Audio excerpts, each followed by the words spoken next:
Je me présente, Corinne Chioca. Je suis consultante en cybercriminalité. Pour faire synthétique, mon parcours est, disons, assez atypique, dont l'expérience personnelle avec un escroc dans la vie. Vol d'argent, squat, manipulation et j'en passe. Cela m'a amené à découvrir le monde passionnant de la sécurité. D'une façon différente et mieux. Voilà, merci. Je sais ce que j'allais vous dire. Merci. Donc, cela m'a amené à découvrir le monde passionnant de la sécurité, une façon différente d'aborder et mieux appréhender les menaces qui déstabilisent, mais renforcent aussi la capacité de décision, le pouvoir d'action et l'opportunité d'apprendre. Juste pour savoir si parmi vous, il y en a qui ont vécu la même expérience que moi, est-ce que vous pourriez me dire, je sens qu'il y a une petite touche sur le côté à main levée, si vous avez été soit dans le monde réel ou virtuel d'une façon ou d'une autre déjà escroqué ou manipulé.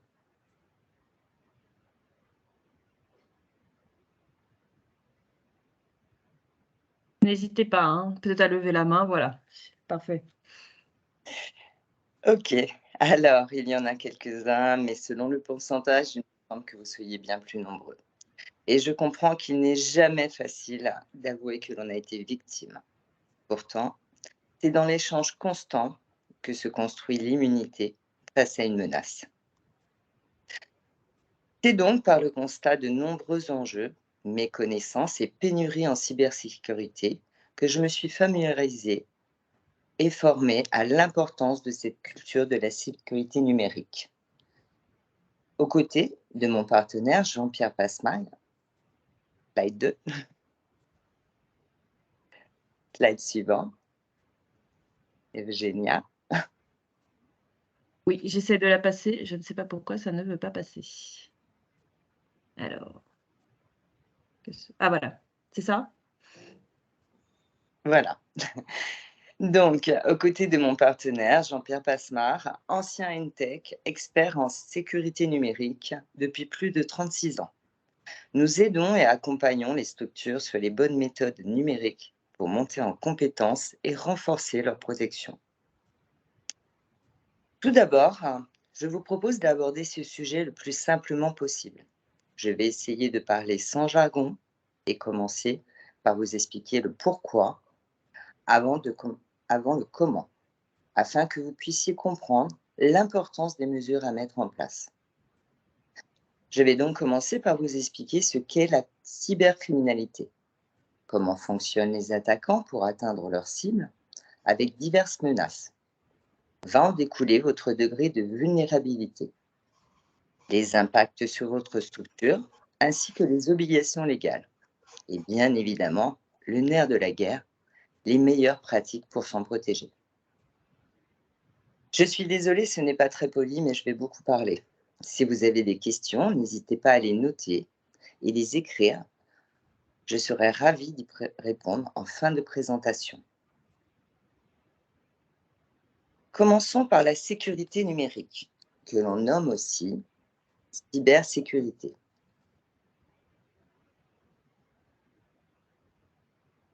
Qui peut vous sembler austère ou intimidante, mais avec les bonnes connaissances et les outils appropriés, c'est une expérience passionnante et enrichissante.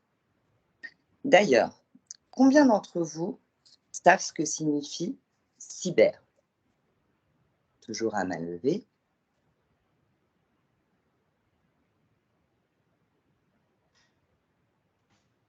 Ok, je vois.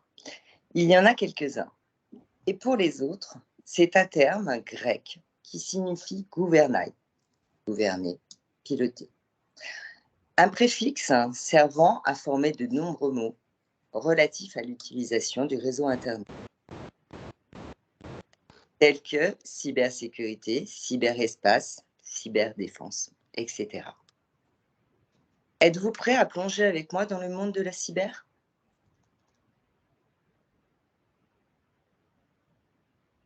Ah, J'imagine que oui. super. Alors allons-y, rentrons dans le vif du sujet. La cybercriminalité est une nouvelle dimension à prendre en compte.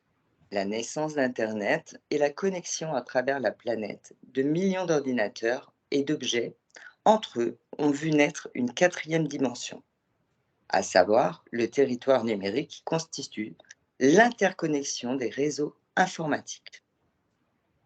Le foisonnement de technologies inhérentes à ce nouveau monde virtuel a fait du risque cyber le nouvel enjeu sécuritaire du XXIe siècle, avec 58% des entreprises attaquées. Et avec la guerre en Ukraine, une hausse de 300% des attaques sur les pays de l'OTAN, qui créent des conséquences collatérales pour tout à chacun.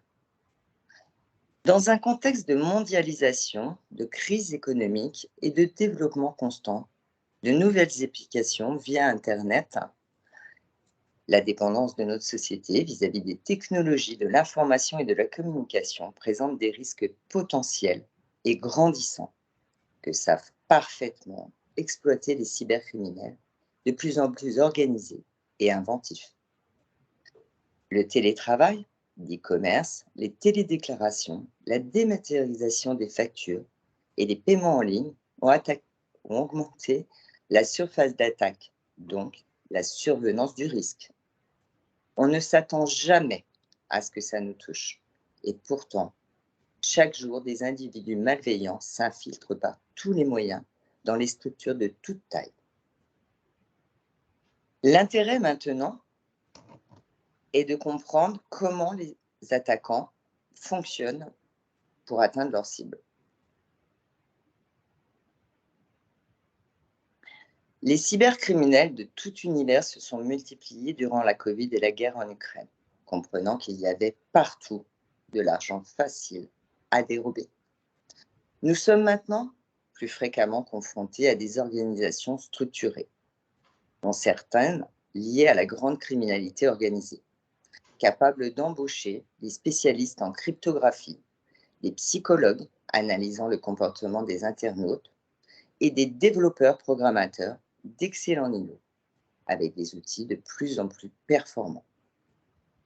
Aujourd'hui, c'est un réel business, un marché tellement fructueux qu'il explose, est devenu le crime le plus prisé, une véritable mafia du numérique, où le spectre est très vaste, avec les plus courants, la fuite de données, l'usurpation d'identité, l'espionnage et le sabotage. Avec un retour sur investissement pour les cybercriminels de l'ordre de 200 à 800%, donc une activité très lucrative.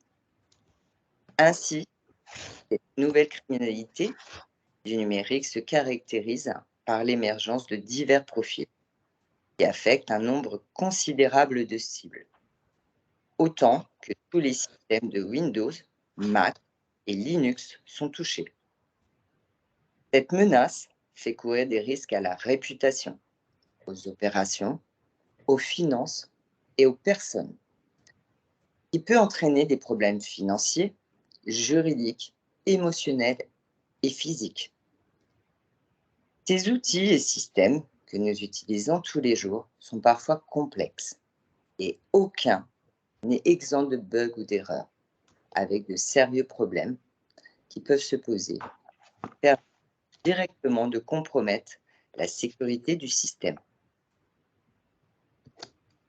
À savoir que de multiples façons sont utilisables par un logiciel malveillant, permet à un attaquant de s'infiltrer dans le système et réaliser toute une panoplie d'attaques informatiques. La cybercriminalité va d'ailleurs plus loin, car ces logiciels malveillants peuvent aussi faire des ravages dans votre vie privée, en chiffrant tous vos fichiers importants pour vous empêcher d'y accéder, ou en installant à distance un fichier qui vole vos données bancaires. Slide 3. S'il vous plaît, Evgenia. Oui, j'essaye de passer. Je vous en prie. Pourquoi ça bug un peu. Voilà, c'est ça? C'est parfait. Passons au degré de vulnérabilité et aux fraudes. À l'heure d'une hyperconnexion massive et développement technologique, où la fragilité de notre monde, avec toutes ses fractures et vulnérabilités, crée tant de distorsions. Les attaquants sans scrupules profitent du contexte anxiogène pour accentuer et améliorer leurs attaques. Pourtant, la cybercriminalité n'est pas encore perçue comme un danger pour tous, alors que c'est bien l'affaire de tous. Beaucoup pensent encore que les hackers ne s'attaquent pas aux petites structures, alors que le hack se base sur la faille humaine, dans toutes les activités qui nous concernent tous, en tant qu'individus, citoyens ou professionnels, quel que soit notre âge, notre milieu ou notre domaine d'activité. La liste des fraudes et erreurs qui peuvent conduire à une faille de cybersécurité est très longue, où certaines victimes ont été infectées sans même s'en rendre compte. Par exemple, la fraude au président ou faux ordre de virement, c'est la même chose, est la plus courante. C'est une usurpation d'identité qui exploite un biais cognitif inhérent à l'être humain, le respect de l'autorité. Ne croyez pas qu'elle touche que les grandes entreprises. Bien au contraire, toutes les entreprises sont concernées, y compris les collectivités locales. Elle est basée sur la connaissance de l'environnement de travail de la cible, qui consiste à se faire passer pour un donneur d'ordre auprès du service comptable, des DAF, etc., toute personne qui a pouvoir de signature, et faire procéder à des virements importants, tout couvert d'une opération financière secrète. L'action doit se faire rapidement et rester confidentielle. Les cybercriminels sont habiles dans l'art de la manipulation et de la persuasion. Ils empêchent leurs cibles d'analyser la situation en instaurant un climat d'urgence avec l'utilisation de fausses adresses de messagerie similaires à celles du dirigeant. Et lorsqu'une instruction émane d'une figure d'autorité, la tendance générale est d'obéir sans la remettre en cause. Vous l'aurez compris, pour gagner votre confiance, ils n'hésitent pas à vous faire croire que votre argent n'est pas en sécurité, vous faire miroiter un projet d'investissement incroyable ou vous supplier de venir en aide à quelqu'un. C'est un peu le même principe que le CSMS actuel. Ils ne sont jamais à court d'idées. Alors, c'est le parent en fait qui va recevoir un message de son enfant qui a perdu ou cassé ou volé ou s'est fait voler son téléphone et doit lui envoyer de l'argent en toute urgence. Slide 4, s'il vous plaît, génial. Oui, dès que ça veut bien passer.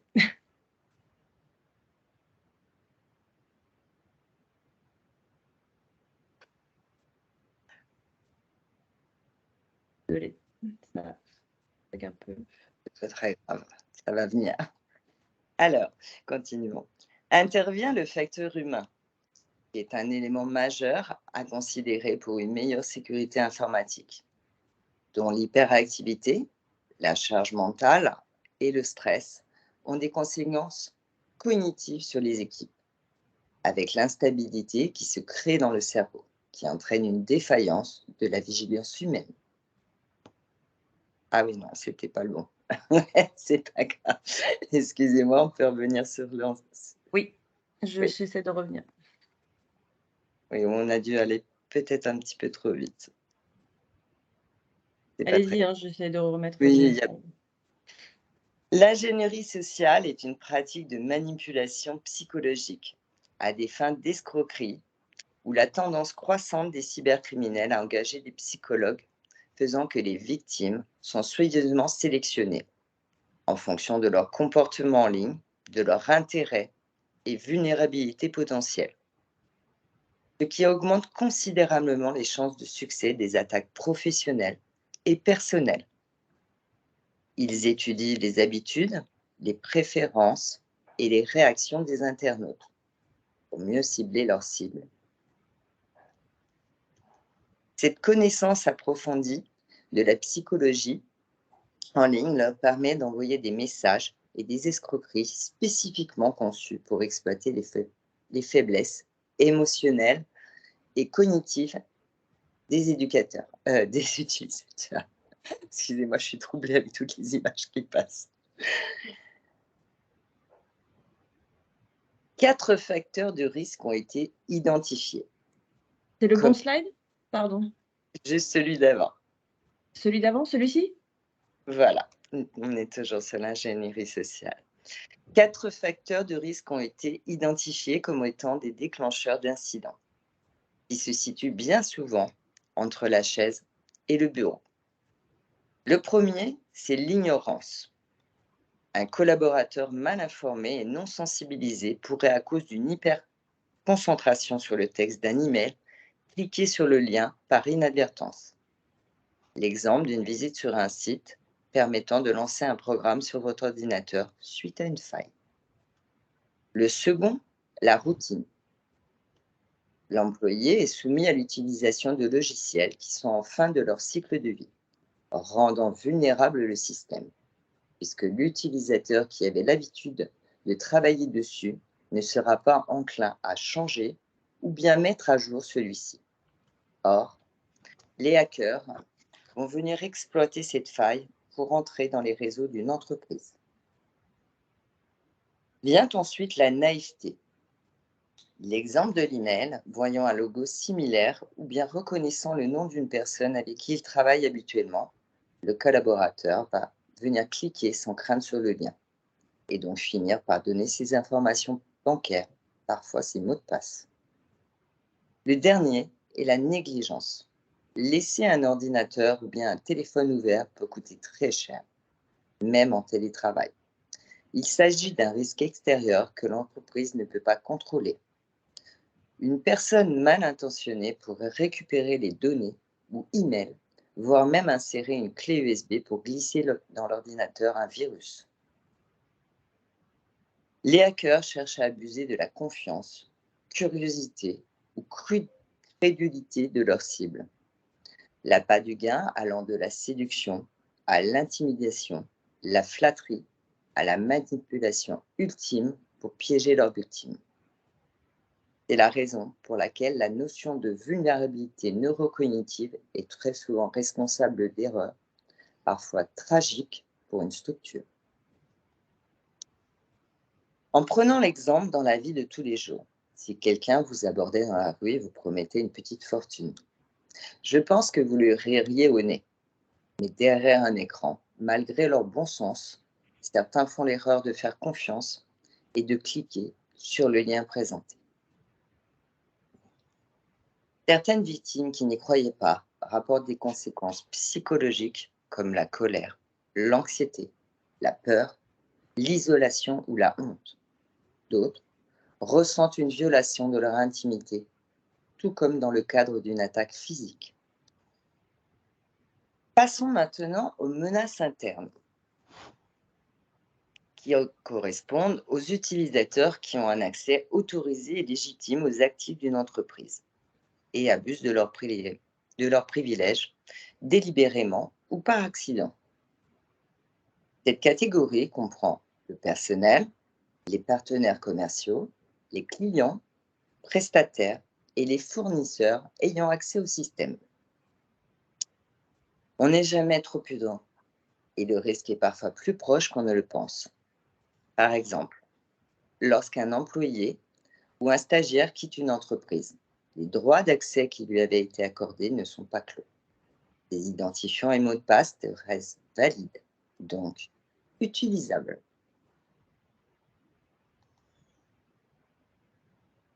S'ajoutent les nombreux objets connectés. Et oui, ils sont reliés entre eux. Ces raccordements ne sont pas sans risque, puisque ces objets peuvent créer des connexions non sécurisées. C'est un peu comme un cambriolage quand on verrouille sa porte d'entrée en laissant sa fenêtre ouverte.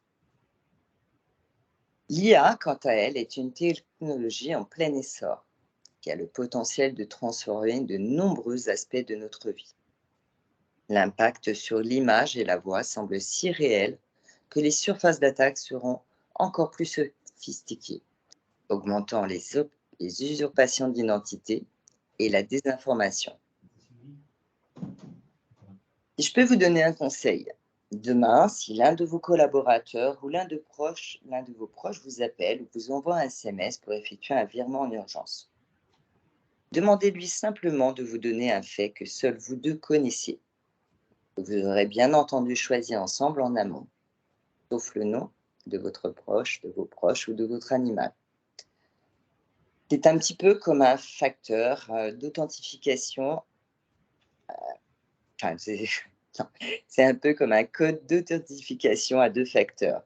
Ce que l'on fait déjà sur le net, on pourra le faire également entre nous.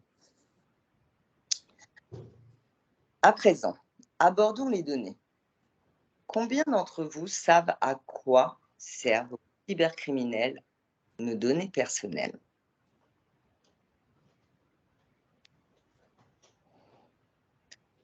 Toujours à main levée.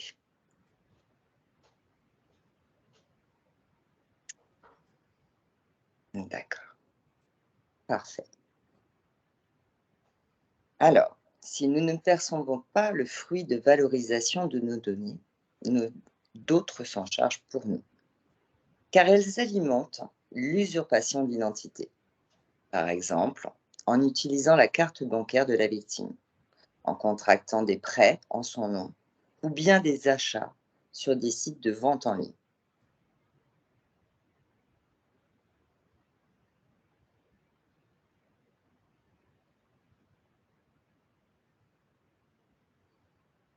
Ou certains sites proposent de conserver votre numéro de carte bancaire.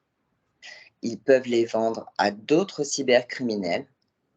Quant aux identifiants de connexion, ils serviront pour prendre le contrôle d'un compte d'information personnelle pour nuire aux entreprises, cibler le personnel et divulguer des informations sensibles ou effectuer un paiement pour cibler les attaques par phishing et les extorsions qui donnent accès au chantage.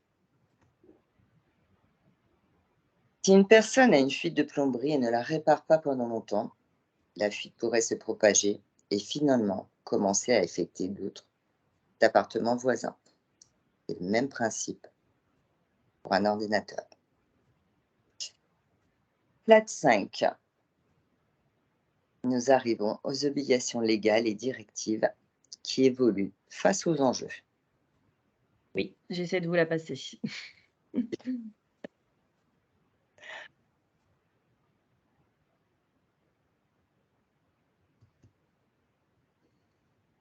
Allez-y, hein, sinon le temps que ça se décoince. Le risque cyber est un risque majeur, désormais plus élevé que le risque incendie, où le RGPD impose déjà de sécuriser des données à caractère personnel que vous traitez.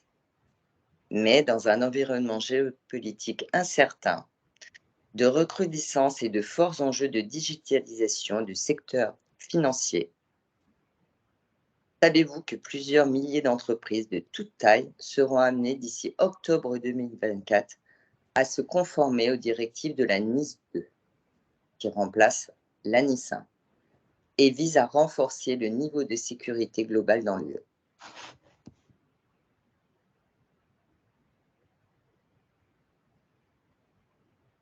Alors, je ne vous ai pas mis ni de diapo, ni vous évoquant le DORA, la DORA qui est une autre obligation, enfin, ce n'est pas une obligation, c'est un règlement obligatoire qui, lui, est plus principalement qui se juxtapose par rapport à la NIS 2. Je ne pense pas qu'il y avait de personnes assurances, pas de souvenir en assurance et en financier, ça concerne d'autres personnes. Nous pourrons en parler par la suite en individuel si toutefois vous étiez intéressé sur la DORA. Quant aux assurances, pour pouvoir être indemnisé, l'assuré doit déposer plainte dans un délai de 72 heures après avoir eu connaissance d'une cyberattaque.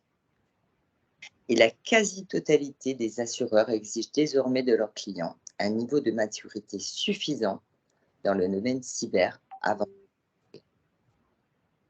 Maintenant, si je vous demande combien d'entre vous connaissent les impacts d'une cyberattaque?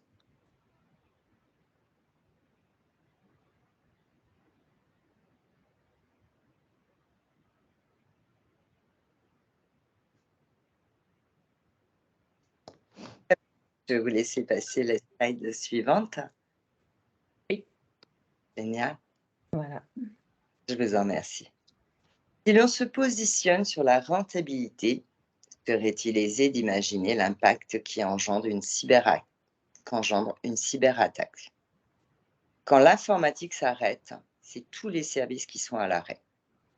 De fait, l'interruption totale de l'activité et des collaborateurs, avec l'impossibilité de délivrer des services, une rançon bien souvent élevée, que nous déconseillons d'ailleurs de payer, les salaires et factures bloquées, perte et revente de données, donnant l'accès aux fraudes financières de tous les collaborateurs et fournisseurs, chantage, harcèlement, fausses publications sur le web, etc., avec un délai de reprise bien souvent, excusez, indéfinissable, le coût de reprise, la responsabilité civile et pénale du dirigeant qui est engagé, ainsi que la réputation de l'entreprise qui provoque des pressions, voire la faillite.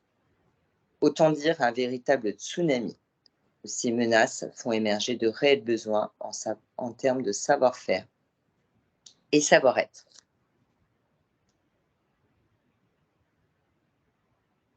Il semble donc que de devoir remédier à un incident dans l'urgence peut s'avérer bien plus coûteux que la prévention.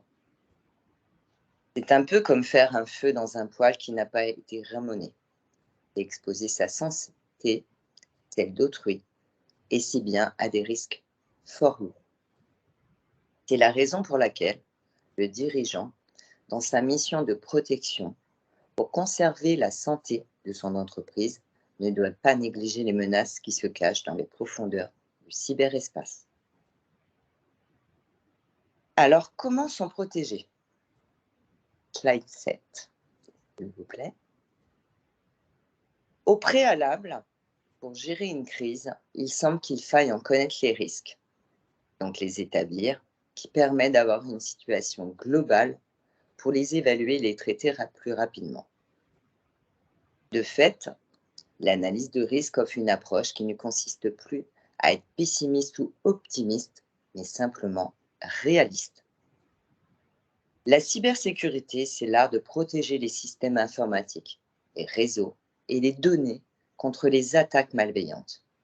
Mais c'est avant tout un esprit d'équipe qui vise précisément à la compréhension de l'étendue des risques, à améliorer les procédures dans une vision prospective, à redonner du sens à la motivation et coopération des équipes. Cela signifie que le risque cyber ne peut plus être perçu comme un risque technique uniquement traité par la direction informatique et doit être partagé avec l'ensemble des utilisateurs d'une organisation. Ainsi, en développant sa stratégie de risque, de gestion du risque numérique, dans une démarche d'amélioration continue, l'organisation s'adapte aux nouvelles menaces, renforce son socle de sécurité et maîtrise ses investissements. Il convient également de préciser que les moyens techniques sont à étudier en fonction de chaque structure et de faire un choix éclairé sur les données qui sont stockées dans un hébergement de cloud public, par exemple tel que les GAFAM, qui sont hébergés hors de France, donc soumis à des lois non européennes. À savoir que le Patriot Act, qui est la législation américaine, autorise les autorités américaines à accéder aux données des particuliers ou des sociétés sans les en informer et donc sans autorisation. Pour exemple, lors d'une commande sur certains sites, les données personnelles, parfois confidentielles, comme vos données, les coordonnées bancaires, adresses personnelles, etc., la data, qui est donc les données personnelles, des clients sont hébergées sur leur serveur, à savoir ce qu'ils en font. Il est donc important de s'informer du délai de remise en fonction du système ainsi que de la fiabilité de toute société externe. S'il est vrai que le risque zéro n'existe pas, se préparer à une gestion de crise, c'est prévenir les interruptions d'activité dues à des attaques malveillantes et maintenir la continuité des activités, autant que de réduire les coûts associés à une cyberattaque, tels que les frais de réparation des systèmes informatiques, les coûts de perte de données, les frais juridiques et les chocs psychologiques. Slide 8, s'il vous plaît. Par conséquent, le développement d'une culture de sécurité efficace ne dépend plus des processus techniques, mais aussi de l'augmentation des niveaux de sensibilisation à la formation des équipes en présentiel avec un expert numérique qui vise aux 3 mesures principales: technique, organisationnelle et juridique. À ne pas confondre avec l'ingénieur informatique, compatible mais différent. Et lui a pour mission de bâtir et faire fonctionner le système d'information de l'entreprise, alors que l'expert numérique est chargé de sa protection et de la sécurité du système comme de ses différents utilisateurs. C'est un petit peu comme quand on a mal aux dents, on ne va pas prendre rendez-vous chez son neurologue. De la même façon que les acteurs chargés des systèmes de services d'information ne sont pas des machines, comme ils ne peuvent pas se contrôler par eux-mêmes, ni exempts de burn-out. Slide 9.